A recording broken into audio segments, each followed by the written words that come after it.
Atos 8, do 4 ao 25. Portanto, os que estavam dispersos iam por toda parte pregando a palavra. Então Filipe desceu à cidade de Samaria e lhes pregou Cristo. E as pessoas atendiam unânimes ao que Filipe falava, ouvindo e presenciando os milagres que ele operava. Pois espíritos imundos, bradando em alta voz, saíam de muitos por eles possuídos, e muitos paralíticos e coxos eram curados. E houve grande alegria naquela cidade. Mas havia ali certo homem, chamado Simão, que iludia o povo de Samaria, apresentando-se como alguém importante, o qual todos atendiam, do menor ao maior, dizendo: esse homem é o grande poder de Deus. E o tinham em consideração, porque desde muito tempo os havia iludido com artes mágicas. Mas depois de crerem em Filipe, que lhe pregava as coisas concernentes ao reino de Deus e do nome de Jesus Cristo, foram batizados, tanto homens quanto mulheres. Então, o próprio Simão também creu, e depois de ser batizado, continuou com Filipe, e se maravilhava contemplando os milagres e os sinais que eram operados.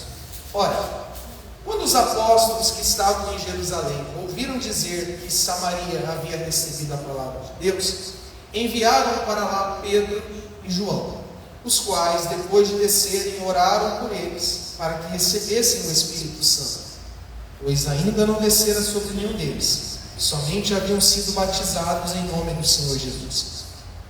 Então lhes impuseram as mãos e receberam o Espírito Santo.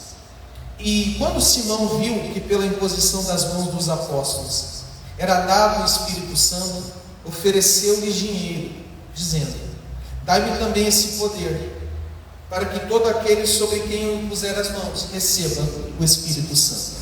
Mas Pedro lhe disse: teu dinheiro pereça contigo, porque tu julgastes que o dom de Deus se pudesse comprar com dinheiro.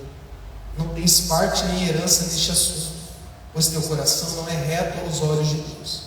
Arrependa-te, portanto, dessa tua maldade, e ora a Deus, para que porventura o pensamento do teu coração te seja perdoado. Pois percebo que estás no fel da amargura e no laço da iniquidade. Então Simão respondeu e disse: orai ao Senhor por mim, para que nenhuma dessas coisas que disseste recaia sobre mim.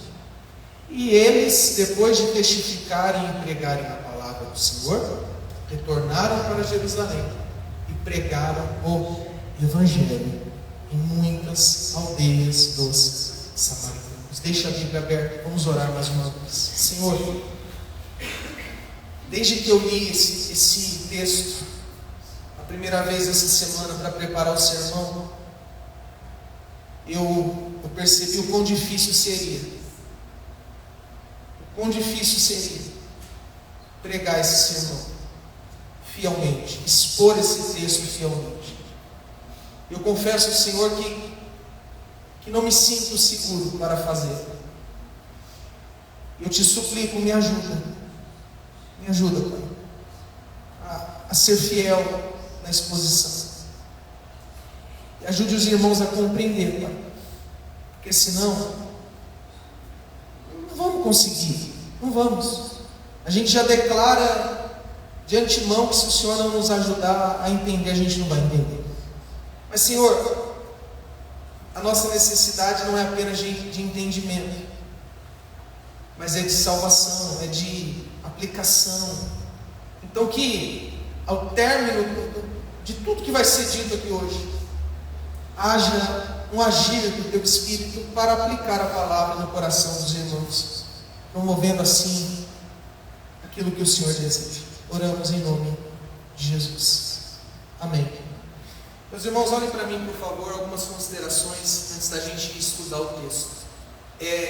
De todas as mensagens que pregamos, que falamos aqui ao longo do estudo de Atos, essa para mim foi a mais difícil. Está sendo a mais difícil. Quebrei muito a cabeça. Só no primeiro contato que eu tive com essa mensagem, eu fiquei 2 horas e meia tentando arrumar uma forma de organizar tudo isso para trazer para os irmãos. Por quê? Porque não sei se vocês perceberam, mas é como se estivesse acontecendo duas histórias ao mesmo tempo. Uma voltada para um homem chamado Simão, o mago. E em paralelo a esta, uma falando de samaritanos que receberam o Espírito Santo. E para complicar, para mim ficar mais, ao meu ver, ficar mais complicado, não trata de um para depois tratar do outro.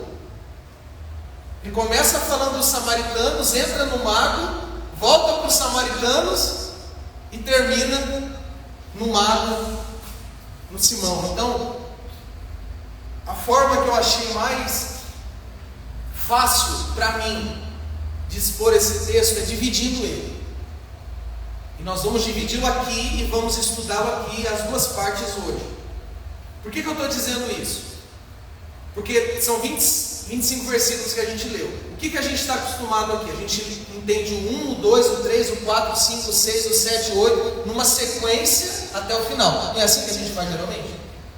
Hoje eu vou ter que pular e depois voltar, e pular e depois voltar. Eu até circulei aqui na minha Bíblia em vermelho o que trata do mago e em verde o que trata dos samaritanos, porque apesar de ser uma história só, acho que os irmãos entenderam, né? Então tenha um pouquinho de paciência se eu me demorar um pouquinho mais, mas eu prometo que eu vou me esforçar para tentar trazer de forma mais clara e fiel, com a ajuda do nosso Deus, tá bom? E aí, como é que você vai entender se você estiver avoado, como diz o outro, com a cabeça voando? Aí não dá, né? Então vamos nos comprometer a nos esforçar para entender. Vamos começar pelo verso 4, o primeiro verso que a gente leu, que é só para a gente não ficar perdido. O verso 4 diz: portanto, os que estavam dispersos iam por toda parte, pregando a palavra. Bem, olhem para mim, aqui a gente leu semana passada, mas eu preciso só trazer um breve resumo do que foi falado. Estevão foi morto, e a morte de Estevão, olha para mim, abriu uma porteira para uma grande perseguição contra a igreja. E esta igreja, que até então estava restrita a Jerusalém, ela começou a se espalhar. Por quê? Porque a maioria dos crentes, dos cristãos, fugiram da cidade de Jerusalém por conta da perseguição e foram rumo a Samaria e Judéia. Só que eles não deixaram o evangelho lá, eles levaram o evangelho junto com eles. E por onde eles iam, eles pregavam o evangelho de Jesus Cristo. Isso a gente viu semana passada, mas eu só fiz esse retorno para a gente conseguir entender de uma forma melhor. Aí vamos ao verso 5, porque tem 3 pontos importantes aqui no verso 5. Então Filipe, para aí, Filipe, quem era Filipe? Lembra daquela briga que as viúvas não estavam recebendo a devida assistência e a igreja escolheu 7 homens? Esses 7 homens, a gente viu que um era Estevão, que já foi, morreu. E o outro que vai aparecer daqueles 7 é o Filipe. Esse Filipe que é um daqueles que haviam sido designados para cuidar das ofertas, do sustento das viúvas. Então é esse o Filipe, lá do Atos 6. O que esse Filipe fez? Vamos ver. Então Filipe desceu à cidade de... Bem, eu preciso também, meus irmãos, tratar aqui um pouquinho, ainda que breve. É difícil tratar disso de uma forma breve, mas eu vou tentar. Do que é a cidade de Samaria? A cidade de Samaria é uma cidade muito citada na Bíblia. A gente acabou de cantar uma canção e a gente acabou de falar de um evento que vamos ter no ano que vem, em cima da passagem de Jesus e a mulher samaritana, cidadã de Samaria. Mas o que é, afinal de contas, essa cidade de Samaria? Eu fiz algumas anotações, eu quero que vocês apenas olhem para cá enquanto eu as leio para você. Após a morte de Salomão, Israel foi dividido em 2 reinos. Você pode conferir isso em 1 Reis 12. E De um lado ficou o conhecido Reino do Sul, e do outro lado ficou o conhecido Reino do Norte. Vamos falar um pouquinho do Reino do Sul. O Reino do Sul ficou conhecido como o Reino de Judá. A capital de Judá era Jerusalém. Vai acompanhando. E os habitantes de Judá, os habitantes de Jerusalém, são chamados de judeus. Então aqui nós temos o Reino do Sul, da onde vêm os judeus. Aí do Reino do Norte, a gente tem Israel, Reino de Israel, cuja capital era Samaria, e da onde vieram os samaritanos. Era um reino só que dividiu, de um lado Judá, do outro lado Israel, de um lado Jerusalém, do outro lado Samaria, de um lado os judeus, do outro lado Pedro, não, vou começar antes, Jesus, os 12 apóstolos, eram judeus. Os outros chamados de samaritanos, eles eram do povo de Israel, dos descendentes de Abraão, porém, e aqui está um detalhe importante, esses samaritanos, eles eram um povo mestiço, não era um povo puro. Os judeus eram descendentes puros de Abraão, pelo menos em sangue, porque o pai e a mãe vieram da descendência de Abraão. Ao passo que os samaritanos era parte judeu e parte gentil, era um povo misto, um povo mestiço. Logo não era aos olhos deles um povo puro.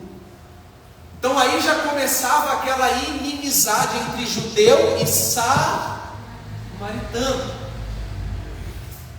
Por que que os judeus tinham essa inimizade? Porque desde lá do Abraão, eles prezavam por essa pureza de raça. Tanto é que quando o Abraão estava para morrer, ele chama o mordomo dele e fala assim: ó, arrume uma mulher para o meu filho, mas não arrume entre as cananeias, volta lá para a minha terra e arrume alguém da minha casa, que tenha o meu sangue. E assim foi conservado. Mas os samaritanos não, era um povo que estava, por conta da invasão assíria, é um povo que teve, por exemplo, mulheres teve relação com os homens assírios e nasceu uma criança que era meio descendente de Abraão, meio gentil. Deu para entender? Essa mistura. E além dessa diferença de uma raça pura e outra não, os samaritanos mudaram o culto a Deus, o culto tradicional, o culto fiel, o culto segundo a ordem levítica, lá no templo e tudo mais. Eles começaram a adorar a Deus de um jeito que eles achavam melhor. E para os judeus, isso foi uma grande ofensa. Então por isso que havia aquela rincha entre judeus e samaritanos. Vocês vão entender isso agora, vocês não vão entender a grandeza desse texto que a gente vai estudar. Os samaritanos eram considerados um povo inferior, uma raça inferior, um povo que não fazia parte, aos olhos dos judeus, da aliança que Deus havia feito com Abraão. Era um povo desprezado, que era metade descendente de Abraão, metade gentil, mais ou menos isso. Então havia um preconceito muito grande. E o Filipe, o que ele fez lá em Samaria? Vamos voltar para o texto do verso 5. Ele desceu à cidade de Samaria, foi passear lá. O que ele foi fazer? Pregou a Cristo. Veja, meus irmãos, ele pregou a Cristo, ele pregou o Evangelho, como Estevão havia feito, como Pedro havia feito, como os apóstolos fizeram e como nós hoje devemos fazer, pregar a Cristo, a Jesus Cristo. Ele falou de Jesus Cristo. Muito bem, aí, dito isso, vamos para o verso de número 6 e vamos continuar. O verso do 6 ao 8, vamos ler direto. E as pessoas atendiam unânimes ao que Filipe falava, ouvindo e presenciando os milagres que ele operava, pois espíritos imundos, bradando em alta voz, saíam de muitos por eles possuídos, e muitos paralíticos e coxos eram curados, e houve grande alegria naquela cidade. Então veja bem, meus irmãos, olha Isso daqui a gente já viu antes, várias vezes na história que a gente está lendo. Além do Filipe pregar, em nome de Jesus ele fazia muitos milagres. Então ele curava enfermos e expulsava demônios. Então, de um lado ele pregava a Cristo, do outro lado Deus fazia grandes milagres em nome de Cristo. E por que isso era tão importante? Vocês perceberam, se vocês estão atentos a gente estudando aqui o Atos, o tanto de milagre que a gente vê? Eu acho que é a terceira vez que eu vou falar aqui desde que a gente começou o estudo de Atos. Esses milagres eram uma forma de Deus carimbar, validar, chancelar o ministério dos apóstolos. Porque tipo assim, gente, o João, o Estevão e aqui no caso o Filipe, dizia bem assim, ó, Cristo ressuscitou. Vocês acreditam nisso? Alguém tem dúvidas de que Cristo ressuscitou? Nós temos uma Bíblia que nos relata isso. Mas eles não tinham. Eles não tinham pelo menos o Novo Testamento. E eles eram um povo muito incrédulo. Então, mais ou menos assim, ó, para que fique provado o que eu estou falando, que Cristo ressuscitou e que Cristo é o Messias e que Cristo é o Salvador, vocês vão ver agora como é verdade. Coxo, paralítico, anda em nome de Cristo. Morto, ressuscita em nome de Cristo. Diabo, vai embora em nome de Cristo. E as pessoas olhavam e ficavam impressionadas e diziam, realmente, esse Cristo que ele está pregando não está morto, ele está vivo. Entenderam? Por isso que a gente vê tanto milagre. Não é que Deus não faça milagres aí, Deus faz. Deus é o mesmo ontem, hoje e será para sempre. Mas essa grande quantidade de milagres era Deus falando assim, o que o meu servo está pregando é verdade. E aqui está a prova.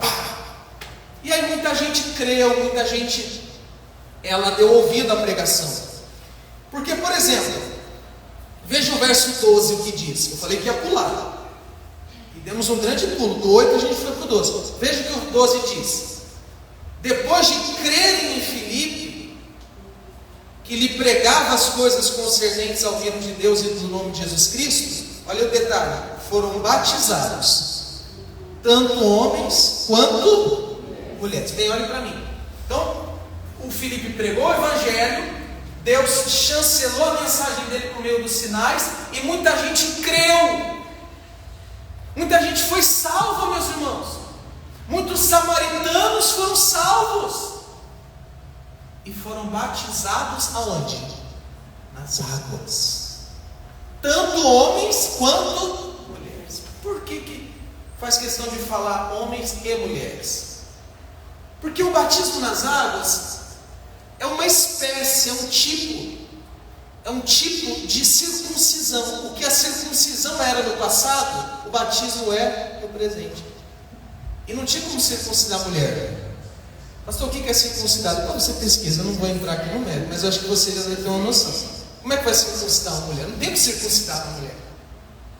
Então, as mulheres, a Bíblia não fala muito como era, mas elas eram incluídas no povo de Deus, no povo da aliança, através da circuncisão do marido, ou do pai, e por aí vai. Mas no batismo, nas águas, é tanto homens quanto mulheres. E aí essas pessoas foram crendo, foram sendo salvas. Até que no verso 14, olha o pulo de novo, verso 14. Ora, quando os apóstolos que estavam em Jerusalém ouviram dizer que Samaria havia, olha que coisa linda, havia recebido a palavra de Deus, enviaram para lá Pedro e João. Olhem para mim, meus irmãos. Lembra que na perseguição os apóstolos não saíram de Jerusalém, eles ficaram. E quando eles ouviram que uma igreja, olha que coisa linda, uma igreja estava se formando em Samaria, samaritanos, os rivais, os inimigos dos judeus, quando os apóstolos ouviram, que uma igreja estava se formando, que samaritanos estavam crendo no Evangelho, que samaritanos estavam se arrependendo dos seus pecados, que samaritanos estavam sendo salvos. Então eles enviaram 2 apóstolos, Pedro e João. Para quê, pastor? Para averiguar a situação.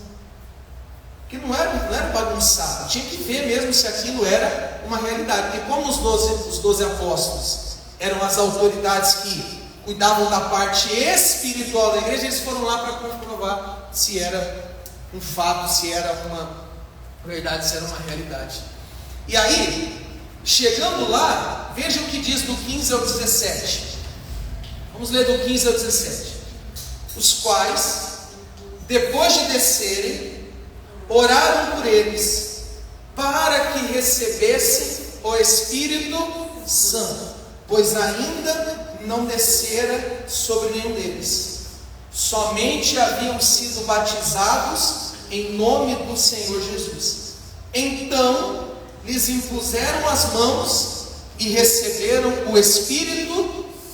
Meus irmãos, eu acho que de toda a mensagem essa é a parte que eu tive mais dificuldade para conseguir entender e explicar para os irmãos.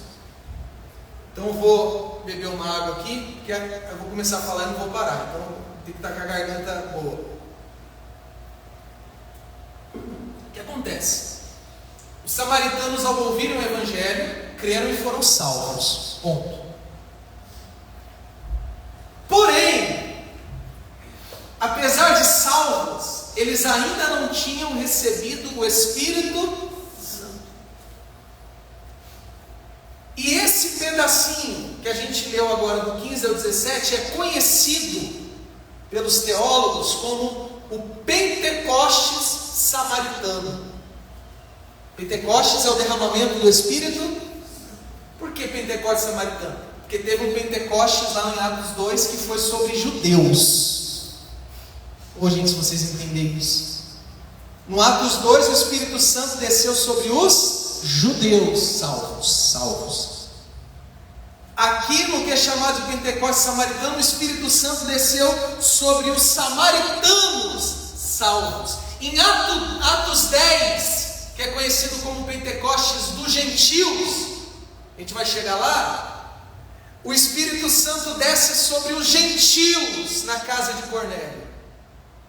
E em Atos, deixa eu ver, eu não anotei, é 19 ou 20, me desculpe, acho que é 19. O Espírito Santo desce sobre os discípulos de João Batista, que é o Pentecostes sobre os discípulos de João Batista. Por que isso é meio complicado de explicar? Porque a gente encontra, por exemplo, lá em Efésios 1:13, Paulo dizendo assim, que nós recebemos o Espírito Santo no momento que cremos, que recebemos o Espírito Santo no momento da conversão. E aqui a gente vê crentes que ainda não haviam recebido o Espírito Santo. Por conta desse texto, por exemplo, os pentecostais dizem o seguinte, está vendo? Uma coisa é a salvação, outra coisa é o batismo com o Espírito Santo. Porque vejam só, os samaritanos estavam salvos, mas ainda não haviam sido batizados com o Espírito Santo. Então os pentecostais dizem, você é salvo e depois você tem que buscar uma segunda bênção, que é o batismo com o Espírito. Gente, a gente viveu isso por muitos anos, a gente aprendeu assim por muitos anos. Só que, como que a gente entende isso? É simples, meus irmãos. A igreja estava começando. Ouça, os judeus convertidos a Cristo foram formando primeiramente a igreja. Agora um novo povo estava entrando na igreja, os samaritanos. Depois um terceiro povo, os gentios. Depois um quarto povo, os discípulos de João Batista. Então esses 4 derramamentos do Espírito Santo, 4 Pentecostes, inclusive de Samaria, era como se Deus estivesse bradando lá do céu, eu não faço acepção de pessoas, a minha aliança já não é mais para judeu, descendente físico de Abraão, a minha aliança é para samaritano, a minha aliança é para os gentios de todas as partes do mundo, a minha aliança é para quem crê em Cristo. E olha a prova aqui, ó, visivelmente o Espírito Santo desce sobre eles. Então, a partir daquele momento, todos os samaritanos que viessem a crer em Cristo, no momento que crescem, já seriam habitados pelo Espírito Santo. Diferente daqui que precisou um caso à parte para provar. Eu não sei, meus irmãos, eu fico agoniado porque eu estou tentando explicar, não sei se vocês estão entendendo, mas era Deus falando: eu aceito os samaritanos. Olha a prova aqui. Lembra vocês, judeus, do Pentecostes lá em Jerusalém? Lembra aqui, ó, de novo. A salvação não ficou restrita aos judeus, a salvação aqui, ó, os samaritanos. E daqui a pouco, nos gentios. Daqui a pouco, no brasileiro. Porque nós fomos também, meus irmãos, salvos por Cristo. Pastor, não entendi, eu não tenho mais o que falar. Eu espero que eu tenha sido mais claro possível. E por que eu estou falando isso? Para você não ficar com isso na cabeça. Que você é salvo e agora tem que buscar o Espírito Santo. Não, se você é salvo, você já tem o Espírito Santo. Não vai ter um novo Pentecostes. Eu não posso chegar aqui e falar: meus irmãos, domingo dia tal vai ter um novo Pentecostes. Mentira, não vai. Não vai, porque se você está em Cristo, o Espírito de Cristo está em você. Louvado seja o nome do Senhor. Meus irmãos, eu me perdi aqui. Espera aí que eu vou me achar. É de Corão 17, só que eu tenho as observações para fazer. Vocês entenderam por que o Espírito Santo desceu depois, né? Sobre eles, para comprovar. Então eles foram cheios do Espírito Santo e ficou provado que Deus não faz acepção de pessoas. Muito bem. Aqui acabou a primeira parte da pregação. Agora a gente vai entrar na segunda. Pastor, e as aplicações? No final eu trago para vocês. Tenha um pouquinho de paciência e interesse, porque vai valer muito a pena. Agora a gente vai entrar na história paralela a esta, que é a do mago, né? Vamos voltar então. A gente foi lá para o 17, agora a gente vai voltar lá para o 9. Vamos lá, meus irmãos, verso 9. Mas havia ali certo homem chamado Simão, que naquela mesma cidade já exercera a magia e iludia o povo de Samaria, apresentando-se como alguém o quê? Importante. Vamos lá, olha para mim. Primeiro, quem é esse tal de Simão? A gente chama ele de Simão Mago, não era o nome dele, o nome dele era Simão. Mas por que Simão Mago? Porque ele praticava artes mágicas. Pastor, o que seriam essas artes mágicas? Eu fiz algumas anotações aqui. Não é tirar o coelho da cartola, é aquela coisa da mágica contemporânea, não. O mágico, as artes mágicas que ele praticava era, por exemplo, eu anotei aqui, adivinhação do futuro, falar com os mortos, encantamento para o feitiço, para o sucesso das pessoas, lançava maldições, fazia supostos milagres. Ele era um mágico, trabalhava com ilusão. E de fato ele, o texto diz que ele iludia as pessoas. Sabe o que significa isso, meus irmãos? Tem uma palavra para isso. Uma palavra que talvez você já ouviu, mas não sabe o que significa. Charlatão. Vocês já ouviram essa palavra? Fulano é um charlatão. Já ouviu? O que é um charlatão? É alguém que ilude as pessoas com truques, com sinais, com supostos milagres, com supostas curas, mas ele faz tudo aquilo para iludir as pessoas e ficar com o dinheiro delas, que é o que o Simão estava fazendo. O negócio do Simão, a profissão do Simão era ganhar dinheiro em cima daquelas pessoas que acreditavam no que ele estava fazendo. Então basicamente era esse. E o verso 10 diz assim sobre ele: o qual todos atendiam, do menor ao maior, dizendo, olha o absurdo, esse homem é o grande poder de Deus. Meus irmãos, ele era tão bom no que fazia, tão bom, ele tinha um poder de convencer tão grande, que quem olhava para ele dizia assim: esse aí não é um homem de Deus não, esse aí é o próprio poder de Deus. Atribuíam a ele Tudo que ele fazia ao poder de Deus. Será que era? A gente vai descobrir. O verso 11 diz: e o tinham em consideração, porque desde muito tempo os havia iludido com artes. Gente, ele não era novo no negócio. Ele já estava nesse ramo há muito tempo. Muito tempo, muita gente, muito. Não era pobre não, viu? Esse homem era rico e ganhava através do charlatanismo. E aí, meus irmãos, vamos pular para o verso 13. A gente pula o 12 e vamos para o 13. O 13 diz assim, olha que interessante. Então o próprio Simão também creu, ou em algumas versões abraçou a fé. E depois de ser batizado, continuou com Filipe e se maravilhava, contemplando os milagres e os sinais que eram o quê? Olha aqui, se a gente parasse aqui, a gente ia ficar feliz da vida, gente. Se o texto parasse aqui, sabe o que a gente tem aqui? Um testemunho de um ex-bruxo, um testemunho de um ex-charlatão, o testemunho de um ex-mago. Porque vocês leram aqui que assim como aqueles samaritanos haviam crido, o Simão também creu, abraçou a fé e começou a andar lado a lado com Filipe.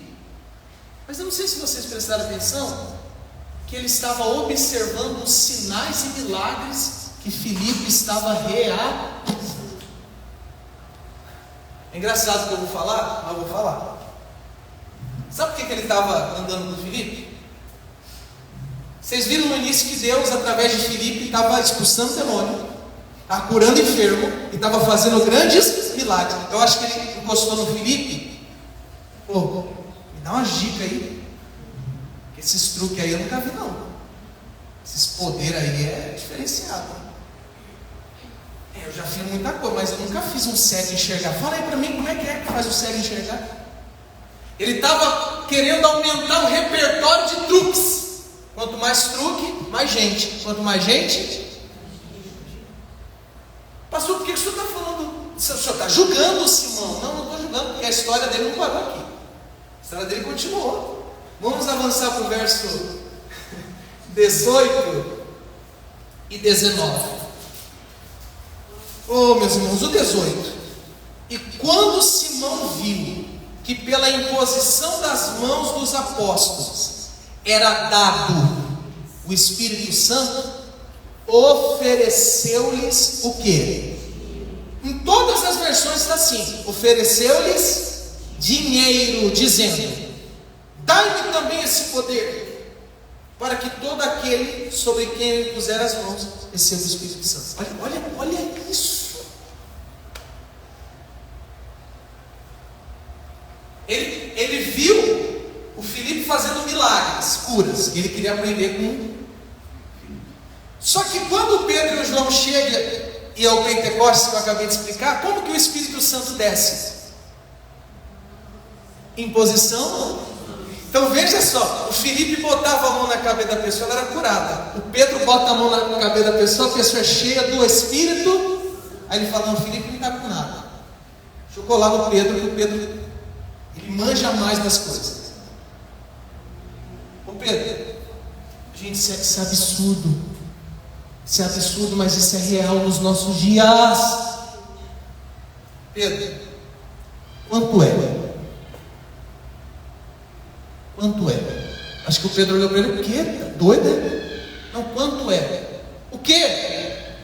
Quanto é esse poder aí que você tem de pôr a mão na cabeça das pessoas e ela receber o Espírito Santo? Quanto é? Fala que eu pago. A primeira coisa que a gente observa aqui é que na cabeça do Simão, o Pedro controlava o Espírito, o que era uma mentira. Pedro não tinha controle, ninguém tem controle sobre Deus, mas ele pensou assim: Pedro tem controle do Espírito Santo. E a gente observa, gente, sabe o que a gente observa aqui? Que ele queria ter o mesmo poder. Para quê, pastor? Para aumentar o repertório dele. Quanta gente não ia vir atrás dele? Mas o pior de tudo, ele quis esse poder e tentou comprar. Olha a palavra: comprar. Repete a palavra: comprar.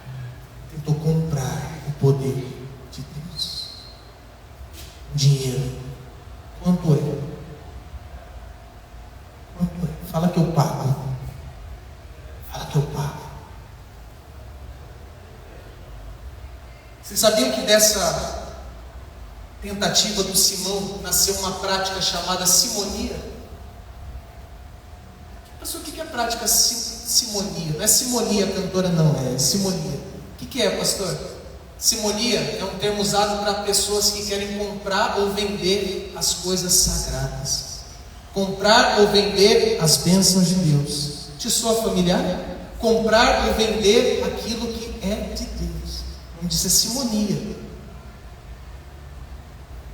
O Pedro falou quanto é. Vamos ver o Pedro respondendo para ele. Verso 20. Mas Pedro lhe disse: é 100 reais. Foi isso? Pega o teu carro, é o teu preço do carro. O que o Pedro disse? Teu dinheiro pereça contigo. Olha para mim, sabe o que significa isso? É que você lê assim, bonito, seu dinheiro pereça contigo. É tipo assim, pega o teu dinheiro e vai junto com ele para o inferno. Vai você e o teu dinheiro para o inferno. Você e o teu dinheiro vai para o inferno. Mais ou menos isso. Não duvide não, porque o jeito que o Pedro era é pior do que isso. Mas o Pedro ficou irado.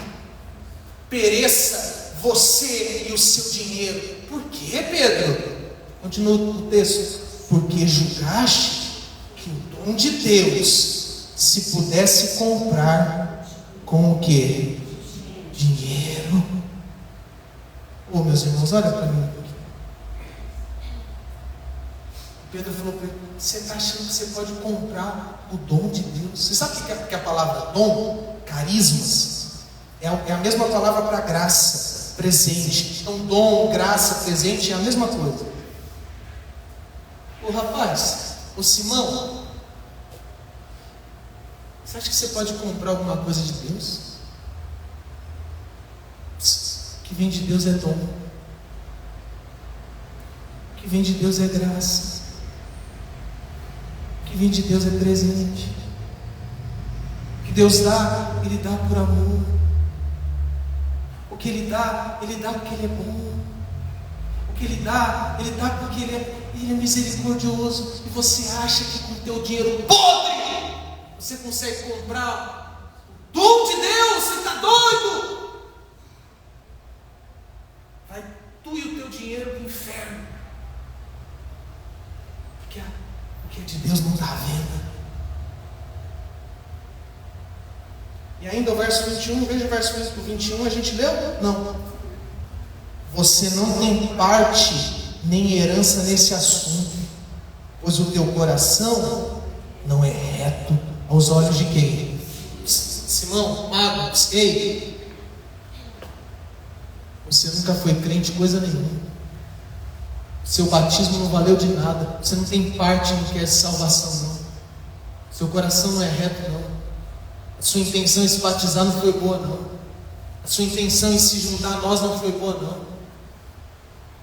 Você é um falso crente. Estou usando crente, ele não usou essa palavra, mas deu para entender, né? Eles são falsos. Mas o Pedro diz aí no verso 22. Como é que começa o verso 22? Arrependa-te, portanto, dessa tua maldade, e ore a Deus, para que porventura o pensamento do teu coração seja perdoado. Pois percebo que estás no fel da amargura e no laço. Olhe para mim. Se arrependa, ele disse ao Senhor. O que você está falando, o que você está fazendo, o que você está tentando é muito mal aos olhos do Senhor.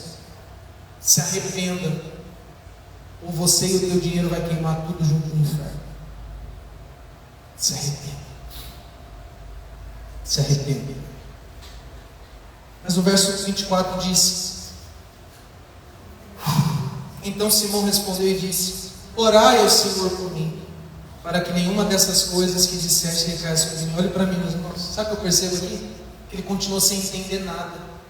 Porque na cabeça dele, o Pedro podia controlar até o perdão de Deus. Por isso que ele falou: ore você por mim. Porque você orando, você pôs a mão no outro, o outro recebeu um tal de Espírito Santo. Se você orar por mim, ele vai me perdoar. Ele não entendeu nada. Pedro falou: ora você, se arrependa você, mas não tem. O fim dele a gente não sabe. Mas o fim do texto que está aí no verso 25 diz: e eles, depois de testificarem e pregarem a palavra do Senhor, retornaram para Jerusalém e pregaram o evangelho em muitas aldeias dos samaritanos. Olha para mim. O fim do Simão a gente não sabe. Se ele se arrependeu ou não, a Bíblia não diz. Mas o fim daquela missão em Samaria, a gente acabou de ver. Pessoas sendo salvas e os apóstolos voltando para Jerusalém e visitando as aldeias dos samaritanos que havia em Jerusalém e pregando o evangelho. Fiz uma anotação aqui importante. Sabe o que a gente percebe nesse verso 25, esse último?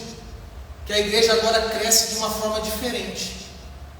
Antes ela crescia e nesse crescimento só tinha judeu. Agora ela crescia e nesse crescimento tinha judeus e olha o evangelho avançando. Vai chegar nos gentios daqui a pouco, que aí é a nossa história. Mas aqui chegou nos metade gentios e metade judeu. Foi crescendo. A igreja agora era composta por judeus e samaritanos. Fecha a sua Bíblia e olhe para cá. Terminamos o texto. Agora olhe para cá. Eu preciso fazer aplicações.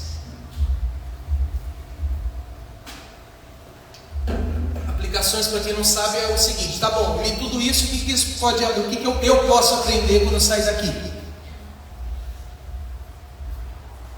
Primeira aplicação é sobre o batismo nas águas. Se você prestou atenção até aqui, agora você tem que prestar muito mais. A gente percebeu duas coisas sobre o batismo nas águas. A primeira delas, que os samaritanos creram e batizaram nas águas. Todo aquele que crê no evangelho deve, não é opção, dever, deve ser batizado. Então, se você creu no evangelho, se você creu em Cristo, mas você não batizou nas águas, ou talvez batizou por motivos diferentes, ou sem entendimento, talvez você batizou achando que seria salvo com o batismo, talvez você batizou achando que seria purificado, ou alguma coisa assim. Se você creu em Cristo, você tem que batizar onde? Se você ainda não fez, ou quando batizou sem entender nada do evangelho, me procure que eu vou lhe batizar. Como eu já fiz aqui um tempo atrás, nós montamos a piscina e batizamos os irmãos. Só que ainda sobre batismo, sabe o que a gente percebe? Que nem todo que batiza nas águas criou em Cristo. Qual é a prova, pastor? O Simão, que batizou.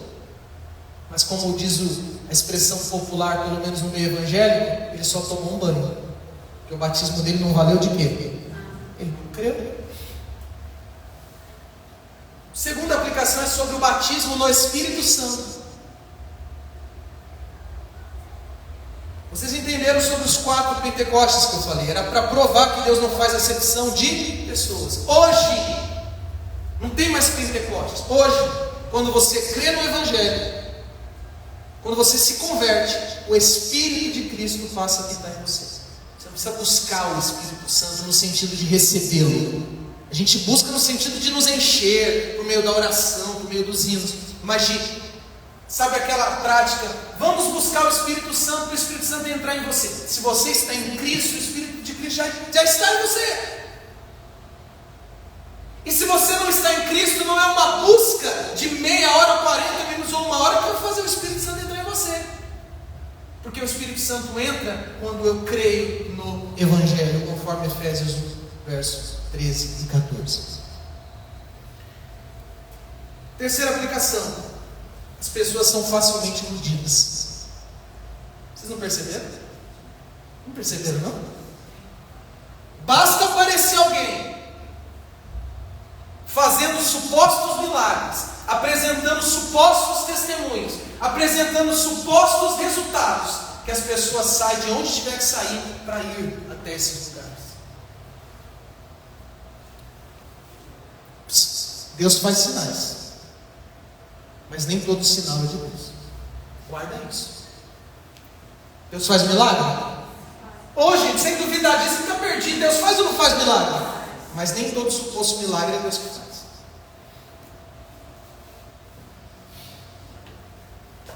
Vai na macumba. Não vai não, tá? É só uma expressão. Porque eu me corrigi a tempo, senão ia ter gente que ia falar, vou então. Mas se você olhar, na macumba tem gente que entra com 2, sai sem 2. Pelo menos por um tempo. Não? Sim. Conversa com alguém. Você vê um monte de coisa sobrenatural. Mas não podemos atribuir a Deus.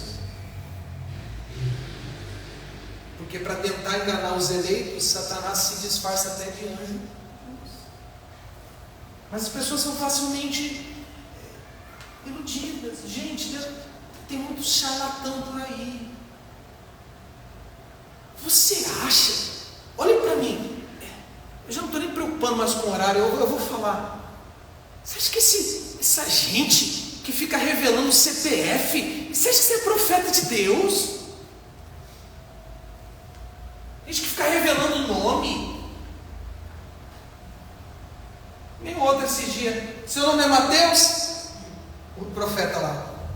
Seu nome é Mateus? Não. Você tem alguém na sua família chamado Mateus? Não. Então abre a sua Bíblia em Mateus. Tentando fugir, porque ele errou o nome do cara na suposta profecia, então deu um migué e falou, não, então Deus está mandando abrir a Bíblia em Mateus. Gente, você acha que esse povo fica revelando o CPF, ainda pedindo pix para isso? Você acha que esse povo Não se iluda. Paulo diz assim, os judeus pedem sinais, os gregos pedem sabedoria, mas eu não dou nem sinal e nem sabedoria, eu prego a Cristo e Cristo crucificado. Pode fazer o sinal que for, pode trazer o resultado que for, se a mensagem não é sobre Cristo, é falso profeta, é louco, é bandido. Porque o pregador tem um dever, pregar a Cristo, somente Cristo. Estou bravo com vocês não, tá, gente? Estou bravo não é com vocês não. A quarta aplicação, vocês podem repetir comigo essa? O que vem de Deus não está à venda. Não está, gente. Não está. Não está. Você acabou de ver, você acabou de ler comigo. Então se você está aqui, e você ainda não superou, você ainda não se libertou, você ainda não deixou para trás aquela mentalidade de que Deus te dá alguma coisa, se você primeiro oferecer algo para Ele, se liberte. Um dia eu ensinei isso, um dia vocês acreditaram nisso, mas isso ficou para onde? Para trás. Eu lhe digo que Deus teve muita misericórdia na gente. Quantos de nós aqui não nos comportamos como Simão o Mago? Fala, gente, fala. Está aqui, Senhor, está aqui. Todo o meu salário está aqui. Agora cura meu filho. Quê?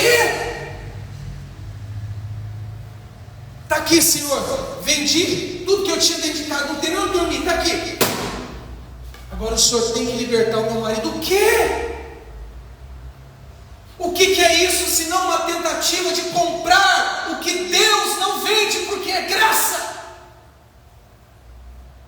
Graça. O que Deus faz é graça. Se Ele não quiser fazer, Ele não faz, porque Ele é Deus. Você ora tanto pelo seu marido, se Deus não quiser converter ele morrer na cachaça, Deus é Deus, Ele faz o que Ele quiser. Porque Ele é quem manda, Ele é quem dita as regras, nós não somos nada. Quando Isaías é generoso, ele chama a gente de grão de areia. Mas não é eu um grão de areia, todas as nações da terra são comparadas como um grãozinho de areia. Quando Ele é menos generoso, Ele diz: todas as nações da terra são como um vácuo perante Deus. Eu estou vindo aqui, Senhor, olha o jejum que eu fiz, olha a oração que eu fiz. Agora o Senhor tem que me abençoar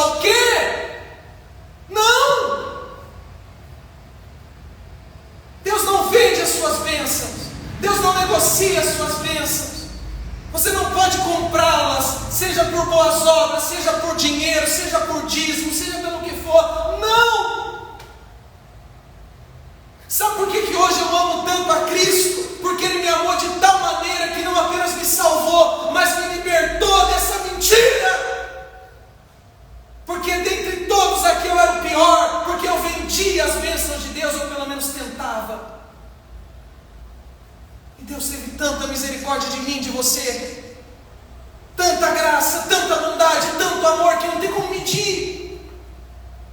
Não tem. Pastor, para mim vai continuar desse jeito, eu vou continuar tentando comprar a bênção de Deus. Então eu tenho uma notícia para te dar: ou você se arrepende, ou vai você e teu dinheiro para o inferno. Porque você acha que Deus quer dinheiro? O Deus Santíssimo, Criador de tudo, você acha que Ele quer dinheiro? Dinheiro compra juiz, dinheiro compra advogado, dinheiro compra guarda de trânsito, dinheiro compra tudo nesse mundo, mas dinheiro não compra Deus. Se eu botar uma nota de 100 aqui nos seus olhos, vai brilhar os seus olhos. Não tem nada de errado, não é porque o dinheiro para a gente é necessário. Mas se você pegar 1 milhão, 1 bilhão, 10 bilhões de reais e colocar diante de Deus, isso é lixo para Deus. Ele não quer, não precisa. Precisa. Os irmãos estão compreendendo? Então, se você ainda não superou isso, deixa isso para trás, porque isso é uma grande maldade. Isso é uma blasfêmia contra o Deus que é santo, santo, santo. E por fim, meus queridos irmãos, eu encerro como Pedro encerrou, dizendo: se arrependa. Talvez você esteja aqui, e agora eu não estou mais falando de tentar comprar a bênção, não. Talvez você esteja aqui, você é um falso crente. Você vem à igreja, você lê a Bíblia, mas você não se converteu. Você é uma pessoa aqui dentro, você é outra pessoa lá fora. Se arrependa. Arrependa-se para que você seja salvo. Porque Cristo diz: nem todo que me diz Senhor, Senhor entrará no reino dos céus, mas aquele que faz a vontade do meu Pai. Se você é um salvo, você faz a vontade do Pai. Se você não faz a vontade do Pai, significa que você não é salvo e você precisa se arrepender.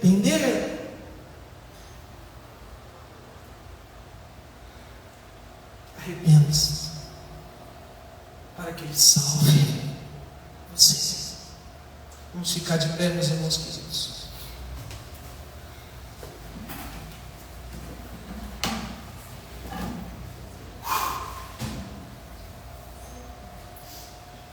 Vamos orar, meus irmãos. Oh, meus irmãos, vamos orar. E se você está aqui, você diz: pastor, eu sou assim, não. Talvez não pelo dinheiro, eu não tento comprar a bênção de Deus, mas pela falsa conversão. Então não ore louvando, não ore pedindo perdão, se quebrantando: Cristo me salva porque eu estou perdido. Mas eu quero falar também, você que enquanto a mensagem estava sendo pregada, passou 1001 lembranças na sua cabeça, e você chegou à conclusão: Deus foi muito bom comigo. Quero lhe convidar a agradecer a Ele, porque se não fosse Ele, provavelmente desceríamos ao inferno junto com o nosso dinheiro e as nossas boas obras. Pai,